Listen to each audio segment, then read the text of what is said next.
Spiderwebs, great story. We wrote that one at my house, at my parents' house in Yorba Linda, in my bedroom. Gwen and I sitting on the bed with a 4-track recorder, and just, I think the initial inspiration was trying to do what Blondie did when they covered The Tide Is High, you know, with like a, you know, a different tempo intro going into a different tempo main part of the song. Spiderwebs. I remember Tony gave me a cassette tape.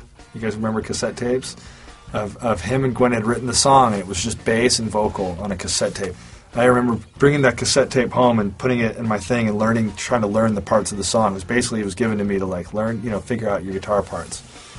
And I remember like playing it over and over again and thinking, this is a really good song. That's one of the few songs on Tragic Kingdom that's not about me, so I want to make that clear. No, I know. I remember because Gwen was like, there's this guy who, you're not going to say who it is, but was calling all the time. I always had a boyfriend, so I never had to deal with guys ever trying to go out with me, ever, my whole life.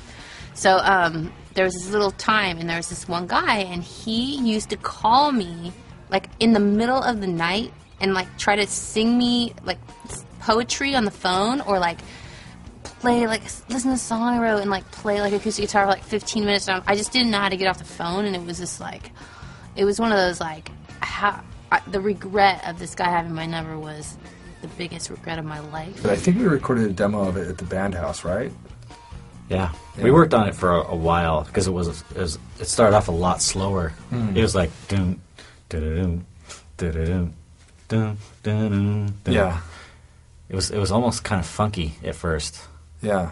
Poor guy. I mean, if he knew that song was about him, He doesn't know it? No, nobody knows. Nobody knows. Nobody knows who that song's about. You do. I think you're like the only person. Yeah, you shouldn't say. I'm never ever going to say. I mean, it's such a mean song. Doesn't mean it's happy now. That's true. It's one of those songs that we tend to like end a set on it. It's just, it has a very triumphant feel, you know, musically and emotionally, but the lyrics are kind of a quirky and not necessarily triumphant, but some reason it just feels like a big ending. Remember like how many people use that for their outgoing phone message? Do you remember that? Like everyone's like, dude, guess call me up, you gotta hear this.